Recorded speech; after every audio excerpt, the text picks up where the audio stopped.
मिरजेतील कृष्णा घाट रोडवर 2 दिवसांपूर्वी लक्ष्मी मंदिराजवळ एका पिकअप टेम्पोने 2.5 वर्ष बालकाला गाडीने चिरडल्याची घटना घडली होती. त्यामध्ये त्या बालकाचा मृत्यू झाला होता. यामध्ये काल महात्मा गांधी पोलीस ठाण्यात माजी नगरसेवक योगेंद्र थोरात यांनी धाव घेऊन चालकावर कोणते गुन्हे दाखल केले याची माहिती घेतली. तर पालकमंत्री सुरेश खाडे यांनी या कुटुंबाची सांत्वनपर भेट घेऊन त्यांची विचारपूस केली.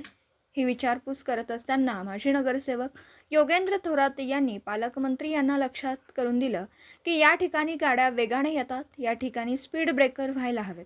त्यामुळे पालकमंत्री सुरेश खाडे यांनी तात्काळ सार्वजनिक बांधकाम विभाग अधिकारी यांना फोन करून सूचना दिल्या.